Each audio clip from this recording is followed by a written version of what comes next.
On my way in this morning, I started to feel anxious and became worried about presenting alone on a stage with hundreds of people watching. Raise your hand if you have ever felt really alone in your struggles. If you struggle to ask for help when you need it. If you have ever felt depressed or anxious. I have felt this way before for quite some time about certain things, and this is why I decided to take action around this topic and why my project addresses mental health in an effort to inspire individuals to take proactive and enjoyable steps towards positive mental well-being. I know everyone has different things they do to help with their mental health. For example, in school, sometimes we do meditation or breathing exercises. This doesn't work for me, but I'm sure it does for some people. Mental health is a very open term. It can mean so many different things, such as anxiety, ADHD, depression. I believe everyone has some type of struggle, even if they don't realize it. For most people, mental health struggles increase under confinement. For example, in the COVID-19 lockdown, when everyone was cut off from each other overnight. According to studies from NHS England, in the run-up to the first lockdown, roughly 10% of people showed moderate to severe symptoms of mental health struggles, compared with 19% in June 2020. That is a 9% increase. In children, 16% of 5 to 16-year-olds have some type of mental health disorder, compared to 10.9% in 2017. For instance, I felt quite alone in the COVID-19 lockdown. Now, I know that's true in a physical sense, but technically I wasn't alone, because everyone was experiencing the same thing. Now, that's not to say that some people didn't have it worse than others. For example, people living in Bali at the time compared to a 16-year-old boy living in an inner-city flat with alcoholic parents. Obviously, the latter is worse, right? But that doesn't mean it wasn't hard for everyone. Everyone, I imagine, felt very lonely at this period of global isolation. As well as this, times of transition can take a big toll on your emotions. For example, my experience of this year has been very up and down, coming into a new school without walls and made out of bamboo.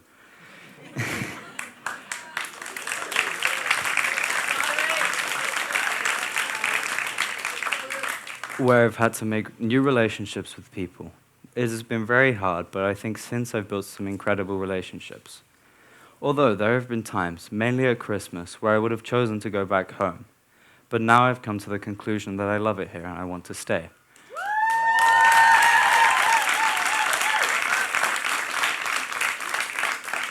And I'm sure that's the case for many other people coming from an international school community like this. Recently, I created a survey. The first slide was, have you felt stressed or anxious from the past couple months in school? The results were incredibly one-sided, with 79.4% saying yes, and only 20.6% saying no. The other response that shocked me was, do you feel like you have a trusted person you could openly talk to around these topics? 41.2% said no. That is almost half of the students. According to studies from FHE Health, if you keep your mental health struggles private, they might become much worse until they become built up and they can't be suppressed anymore. That is why I believe everyone should have at least one person they can talk to openly. I've always been passionate about this topic. I made the choice to make my quest about my interest in mental health because of my own personal experiences and my mum, who is a therapist. I'm fortunate to have a lot of advice and knowledge to share on this matter. I chose to create a board game on mental health for this reason, hoping I can make a difference and educate people more on the topic. But that didn't come easy. I found it really hard to come up with an idea for a long time.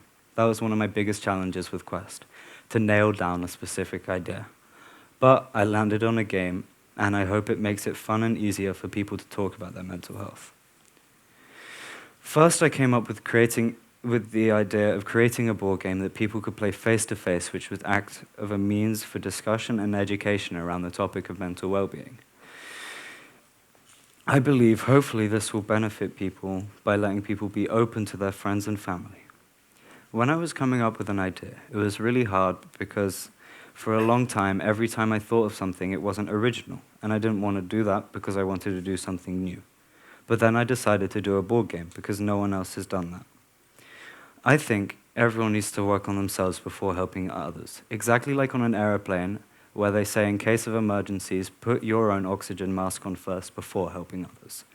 And I know that's difficult. I'm guilty of trying to help others first too. But I want people to try and put their mental health first. Throughout this project, the main thing I've learned is probably that pretty much everyone struggles with their mental health. So even if you can't see it, it is probably there. I think the most challenging part of my quest was coming up with the idea for my board game, because that took me a while and I found it really hard to draw. And I think there have been a lot of hardships throughout my quest, such as lack of motivation and feeling like I was stuck. But I got through this, and I think it helped me grow as a person and dive deeper into this project. This is my board game through the process, and now this is my board game completed, which is here.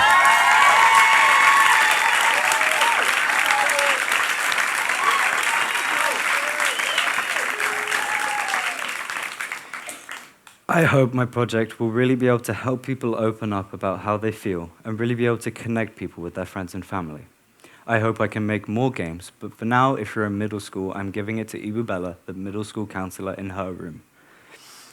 I hope everyone realizes that what they're going through, they're not going through it alone.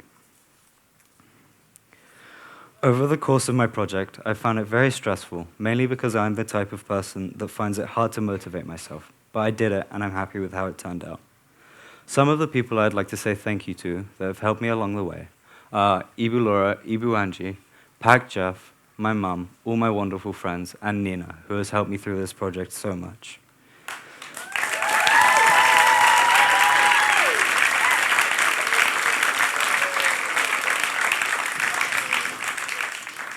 I hope my Quest project helps motivate people to find the strength and courage to find things they enjoy in their everyday lives.